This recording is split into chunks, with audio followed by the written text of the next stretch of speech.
Parfois, les policiers appliquent la loi de manière correcte et sans abus, mais d'autres fois, c'est un tout autre scénario, avec un comportement discriminatoire. Bienvenue sur Fast & Film. Aujourd'hui, on plonge dans Rebel Ridge, un film d'action à suspense haletant de Netflix qui va te tenir en haleine du début à la fin. L'histoire de ce film raconte l'histoire d'un homme noir, Terry, qui va traverser tout un tas d'injustices. De l'espoir à la colère, il vit une expérience bien plus sombre. L'histoire se déroule dans le Montana, où le personnage principal, Terry, un homme noir ordinaire, roule à vélo, écoutant de la musique. Malheureusement, il bloque la route d'une voiture de police, et un policier blanc en colère le percute. Bien sûr, il doit avoir une bonne raison pour l'accident. Alors deux policiers, Steve et Evan, vérifient ses papiers. Tout semble en règle, mais ils découvrent que son cousin a des antécédents criminels. Terry est venu en ville pour payer la caution de ce cousin. Du coup, les policiers demandent à fouiller son sac et Terry refuse, mais ils insistent, prétextant l'utilisation d'un chien renifleur. Ils finissent par découvrir une grosse somme d'argent, 36 000 $. Les policiers lui demandent de prouver d'où vient cet argent sous peine de poursuite. Terry leur explique que c'est une avance de son salaire annuel, et même une partie de la vente de sa voiture, mais ces explications ne suffisent pas. Les policiers lui prennent l'argent et lui remettent un reçu qu'il doit apporter au tribunal. Quand il arrive au tribunal, on lui dit que le reçu n'est même pas signé et qu'il doit revenir au commissariat. It's fucking surreal. How can I get him out if they took all my money? Finalement, Terry rencontre Summer, une avocate. Elle lui explique qu'avec la loi fédérale, la police peut confisquer de l'argent, même sans preuve de crime, simplement sous suspicion de lien avec des drogues. Elle découvre que le cousin de Terry a été victime d'un complot. Un gros trafiquant de drogue voulait se venger de lui en l'accusant de trafic. Terry veut récupérer son argent pour sauver son cousin, mais l'argent tarde à arriver. Le temps passe et la situation devient de plus en plus tendue. Les policiers vont encore plus loin et traitent Terry de trafiquant. I wouldn't ask if I didn't need it. I've got a half a dozen cops here executing a search warrant. Took my safe. Désespéré, Terry retourne voir Summer, mais il se rend vite compte qu'elle est aussi coincée par son propre travail.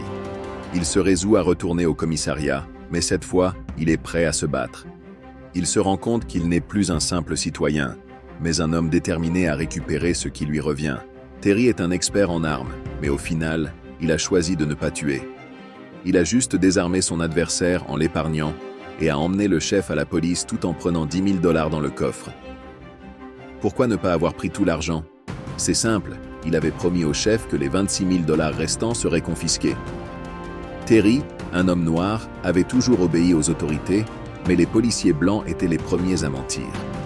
Après avoir pris en otage une femme, il s'est rendu au tribunal en voiture de police, et c'est là que les policiers l'ont capturé. Mais au lieu de l'envoyer en prison, le chef l'a emmené ailleurs, lui a mis des menottes et lui a rendu les 26 000 $. Pourquoi? Parce qu'il avait appris que le frère de Terry avait été sévèrement battu en prison. Finalement, le chef a réalisé l'ampleur du problème et a rendu l'argent à Terry pour apaiser les choses. Une ambulance est arrivée peu après, portant le frère de Terry. Le chef lui a même donné une voiture à vendre pour le compenser. Cependant, Summer, qui connaissait la situation de Terry, a découvert un autre secret. Depuis 2 ans, la cour rendait des jugements incompréhensibles. Le frère de Terry, par exemple, n'aurait dû recevoir qu'une simple détention, mais il avait été condamné sévèrement, probablement à cause de quelqu'un qui l'avait manipulé. Summer soupçonnait la corruption locale, et Terry l'avait compris, bien que cela le frustrât. Mais la situation allait encore se détériorer. Cette nuit-là, des inconnus pénétrèrent chez Summer, l'empoisonnèrent et accusèrent Terry. Le lendemain, alors qu'il prenait possession de la voiture, il se fit arrêter par la police qui tira sur lui. Heureusement, il réussit à s'échapper. Terry décida alors de se venger. Il s'associa avec Summer pour découvrir la vérité sur la corruption de la ville, allant jusqu'à rencontrer un juge. Le juge lui expliqua que la police était en réalité une organisation criminelle, collaborant avec des mafias locales. Il lui révéla aussi que l'enregistrement du passage à tabac de son frère était enregistré, mais qu'il ne restait qu'une semaine avant qu'il soit effacé. En apprenant cela, Terry comprit qu'il devait agir vite. La situation se compliqua encore lorsqu'il découvrit que le juge avait été empoisonné avant qu'il ne puisse parler, et il fut bientôt poursuivi par la police. Terry n'eut d'autre choix que de s'infiltrer dans le commissariat pour voler les vidéos compromettantes. Terry, piégé, n'eut d'autre choix que de se battre pour sa vie, tandis que Peter essayait de le sauver en demandant à ses collègues de le laisser partir. Le commissaire avait complètement perdu la tête et voulait absolument tuer Terry. Sans autre choix, Terry a dû se battre. Mais même dans ces conditions, il n'a pas utilisé d'armes réelles, il s'est contenté de combattre au corps à corps avec les policiers. Mais au même moment, Pete a été accidentellement blessé par un collègue et a été touché à la jambe. Si on ne le soigne pas rapidement, il risquait de saigner à mort. Terry a donc pris une voiture de police et s'est précipité pour le sauver. Mais le commissaire n'allait pas le laisser filer. Il l'a immédiatement poursuivi.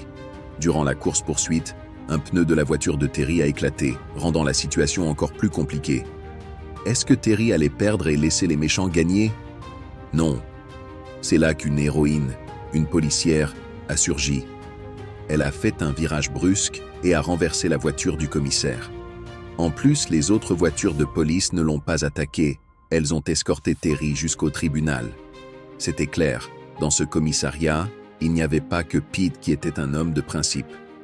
Beaucoup de policiers ne voulaient pas suivre le commissaire, mais ils faisaient ça pour garder leur job. Finalement, Terry a remis toutes les preuves au tribunal et a poursuivi le commissaire et ses acolytes. L'injustice de Terry a été réparée et le film s'est terminé là. Voilà pour aujourd'hui, si vous aimez, n'hésitez pas à regarder le film original sur Netflix.